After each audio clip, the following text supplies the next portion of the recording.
Welcome to Going Down to South Park, the podcast where all things just keep getting better. I'm Dando.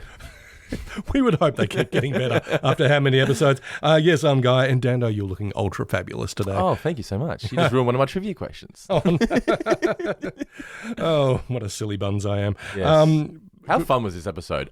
I'm going to say this, though. I'm going to be, right off the bat, in everyone's bad books, because I thought this episode was fantastic. Fabulous, you might say. And then we got the crab people.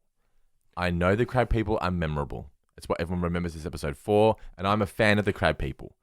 The thing is, though, you could have put the crab people in literally any episode. Oh, yeah. And Trey might have said that. I was about to say, who'll agree with you on this point? Trey Parker and Matt Stone. Because I'm watching this, and I thought, you know how South Park, they take a really controversial theme or topic and put a spin on it where you can see it from both perspectives and go, we're not so different, you and I. It's just, I thought that's what they were doing so well here with this episode. And then they just throw in the crab people, and I went, this just feels like such a left turn. And it fits South Park. It makes sense for South Park to do this. It didn't seem outrageous or unrealistic or unbelievable because it's South Park. You're talking about this whole sort of metrosexual storyline. No, the crab people. People. So I thought the metrosexual storyline was great, and the way they handled it was incredible. Then they went, when they revealed they weren't gay, I was like, this is an interesting spin. Oh, these guys aren't actually gay. They're straight and they're trying to manipulate. And it's like, oh no, we're crab people. And I went, this just feels wacky. It feels like an escape hatch. Yeah, and as you said, doing research, Trey and Matt just went, this was an idea we had in the writer's room for a while. We just couldn't figure out where to put it. We couldn't think of an ending to this episode, so we went, crab people, it is. Let's just do it. Well, they have called it the worst idea we ever had. The crab people aren't the worst idea South Park ever had. Trey and Matt, I understand what they're saying here. I think this is one of the worst detours they've taken to date when the episode was going so well, so great, on a topic that really needs to be handled really carefully, and then to just make it about crab people, I went, you really sort of didn't ruin what had come before, but you tarnished it to an extent.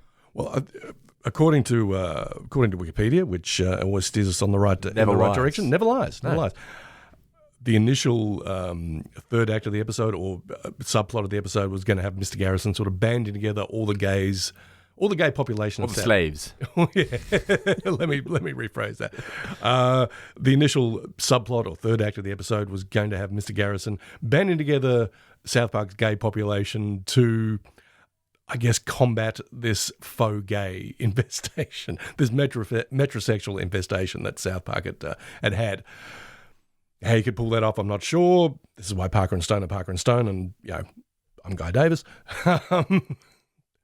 But yeah, I mean, the whole crab people thing does feel like, we don't know how to resolve this either in a dramatic sense or in a way that's good for us optically. You know what I mean? I wonder if they could have gone down the route of the Garrison community. So Garrison's got the gay community, then you got the metrosexual community, and they're having a war, and then they realize that the queer-eyed guys aren't actually gay. They're straight guys who have been made out to be gay by the suits of the HBC. Yes. And then the metrosexuals and the gay community bind together against them. They're the enemy. Join forces against the suits. Yeah, we don't like being grifted, or we don't like being lied to. And then they have the ending of, we appreciate everybody's differences, but we also need to acknowledge that we are different. We aren't the same. Yes, indeed. And there you go. That's the ending. No crab people. Hey, we normally fix Simpsons episode. We've never had to fix a South Park episode before, but we did it. Was it wacky? Was it an outrageous ending? No, but it feels like the most organic ending that makes sense for this story. It sure does. And and we literally did it on the fly in 2 minutes.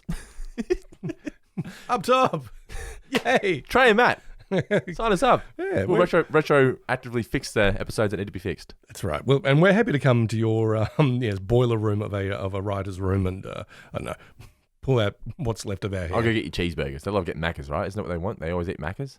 Do they? Although I know there's some guy doing a burger run in that documentary. Whatever it is.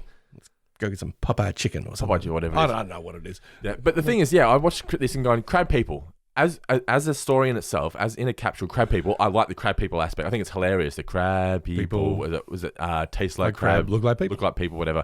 But the thing is that this episode, it didn't feel like this episode needed this kind of detour. This kind of swerve. It felt so out of nowhere. You could have resolved it in an organic fashion rather than take this swerve.